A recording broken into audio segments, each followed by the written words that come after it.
Recently, there's been a lot of talk about hybrid attacks on Europe. There have been sort of strange events, fires, sabotage, those sorts of things.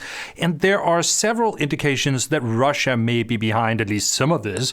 And then recently, there have also been some incidents where Russian drones have violated the airspace of NATO countries.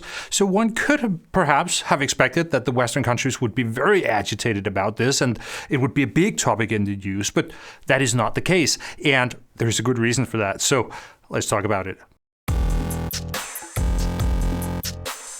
Recently, there's been a range of events in European NATO countries that could look like hybrid warfare. So there have been fires, there's been sabotage events, cyber attacks, even murders and attempted murders. And then over the last month, we've also had these cases where Russian drones have been flying over NATO airspace. So there have been violations of Romanian airspace by Russian Shahed drones. And there was also a Shahed drone that for some reason ended up in Latvia and crashed on Latvian territory. There was also a story about a drone that violated Polish airspace, but then later the Polish authorities sort of backtracked on that story, and now they say that there was no violation, in fact. But the Western response to all these things has been very calm. There's been no direct action against Russia for any of this, aside from a bit of complaining. And in the case of the drones in Romania, the Romanians actually scrambled their F-16s, but they didn't shoot them down. Instead, the Romanian F-16s just escorted the Russian drones back into Ukrainian airspace. And that has caused a bit of debate because it would have been perfectly legal for Romania to shoot down this drone. But instead, they let it find its target and cause some damage and maybe even kill someone in Ukraine. So people in Ukraine are obviously upset that the Romanians didn't do anything about it. I've actually made a video about this before, about why is it that the Western countries don't seem to react to Russian provocations and to hybrid warfare. But it's a long time ago, and I think it's probably worth updating the argument for sort of in the light of current events. But I think the first thing to understand is that this is a very, very deliberate strategy on the part of the Western countries not to make a big deal out of these things. So it's not because the Western countries don't have the guts to do it or the politicians lack the courage to take a confrontation with Russia, but it's because the Western governments believe that it is not in their interest to take a confrontation. And the reason why that is the case is that the point of all these provocations and of the hybrid attacks from the Russian side is not actually to create a kinetic effect with the attack, but it is to create an effect in the information space. So what Russia wants is for the Western countries to make a big deal out of this so that it gets a lot of attention and it creates a big effect in the information space. So the important thing is not really that some warehouse was burned down or that a cable was cut or that a drone flew over some farm fields in Romania. The point is that the Russians want to provoke a reaction so that they can set the agenda in the Western news media.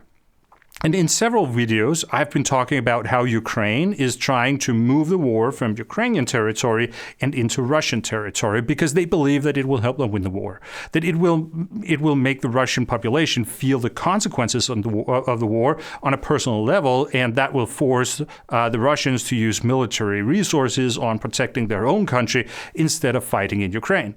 And these hybrid attacks are essentially Russia's attempt at doing the same with us. They want us to feel that the war is coming home to us and that we need to start spending our military resources on protecting our own countries instead of sending all that military help to Ukraine.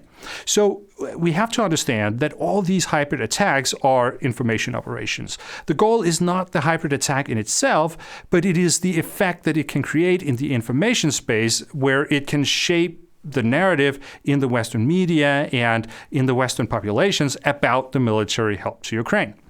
So when we see that the Western countries are not reacting to Russian provocations and to Russian hybrid warfare, then that's because they understand that that is exactly what the Russians are trying to make us do. And they refuse to give the Russians what they want. Because by not making a big deal out of these things, then the hybrid attacks are in fact reduced to the kinetic value that they have in blowing up this or that thing. And that kinetic value is usually not very big. I actually think this Western strategy of more or less just ignoring hybrid attacks has been quite successful. It has meant that we don't see a huge demand to redirect resources from Ukraine to, for example, border protection inside of NATO countries. And Russia has not been able to get that wedge in between the Western countries and Ukraine by playing on this fear of hybrid attacks.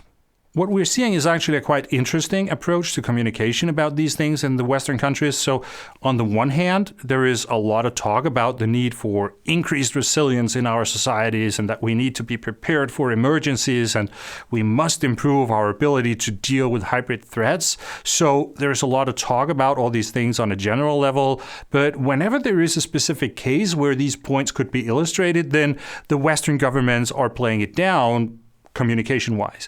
So there is this interesting approach where the politicians are very happy to talk about how we need to invest more in this on a sort of general level, and we need to be prepared that these things can happen, but they don't want to talk about the things that actually do happen. But I think it's smart because by refusing to give the Russians what they want in terms of tough rhetoric and dramatic announcements and those things, then they are essentially diminishing the effect that all these attacks have in the information space. I'm not sure that it's going to be a viable strategy going forward in the long run. If the Russians keep pushing the limits and they keep sending more drones across the border to NATO countries, then eventually it's going to get hard to pretend that everything is an accident or just an unfortunate mistake. But for the time being, this is the strategy, and I think it's actually making a lot of sense because it's about denying the Russians the effects that they want from the attacks. And we have to remember that these attacks are first and foremost designed to create effects in the information space. So the appropriate response is to consider them information operations and then to counter them as information operations. And the last thing we want to do is for these relatively minor events that where something is happened, there's been some kind of hybrid attack, we don't want that to get an outsized impact on the much more important effort to help Ukraine win the war.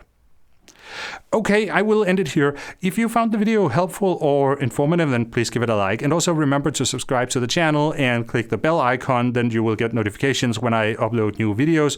If you want to support the channel, you can subscribe to my newsletter on www.logicofwar.com. Thank you very much for watching, and I will see you again next time.